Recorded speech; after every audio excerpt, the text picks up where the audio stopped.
if you've gone through a divorce, if you've gone through a loss, if you've gone through something traumatic in your life, if you are grieving something, if something in your life has fallen apart, you've likely seen this book, When Things Fall Apart, by Pema Chodron.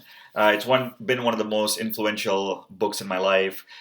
She was a monk, and she became a monk when she found out that her husband betrayed her and he went off with someone else. That changed the entire course of her life. Everything fell apart. That's why the book, When Things Fall Apart. And she ended up becoming a Buddhist nun, and she has been so for the last number of years. And this book has been out for at least 20 years. And there's a passage in this book, in the chapter When Things Fall Apart, that I want to share with you because it is the most impactful thing in this book. It has really influenced my life, and I just want to share with you what is the most powerful message or the powerful passage from the book When Things Fall Apart. So it's towards the end of this chapter 2, and here's what it is. Let me read it to you. To stay with that shakiness, to stay with a broken heart, with a rumbling stomach, with a feeling of hopelessness and wanting to get revenge. That is the path of true awakening. Sticking with that uncertainty, getting the knack of relaxing in the midst of chaos, learning not to panic. This is the spiritual path. Getting the knack of catching ourselves, of gently and compassionately catching ourselves, is the path of the warrior. We catch ourselves 1 zillion times, and once again, whether we like it or not, we harden into resentment, bitterness, righteous indignation, harden in any way, even into a sense of relief, a sense of inspiration.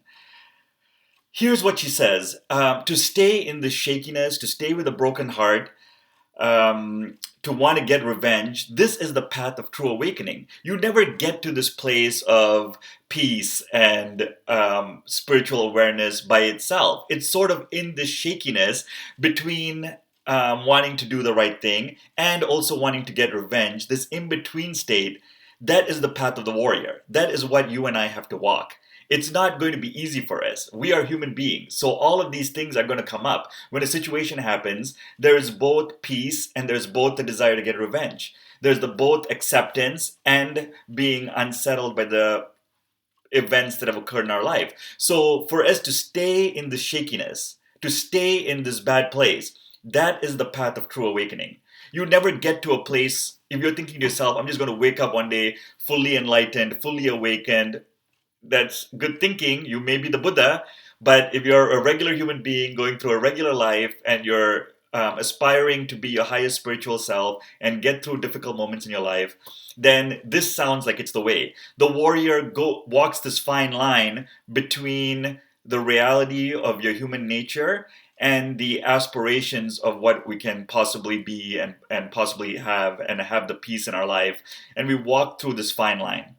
And it's not an easy line, but it's the line that we walk and remind ourselves, I'm doing the best that I can.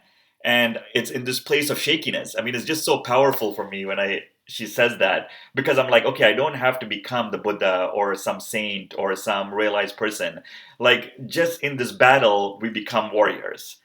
This is the path of our true awakening. Just to walk this path, realize that we have this choice every day, and to walk this spiritual path, and just doing this work is what it's all about. We just have to catch ourselves 1 zillion times a day, and we want to get revenge, we want to be bitter, we want to be resentful, we want to hate on the other person, versus finding peace, forgiving, seeing the situation for what it is, and following our higher spiritual calling.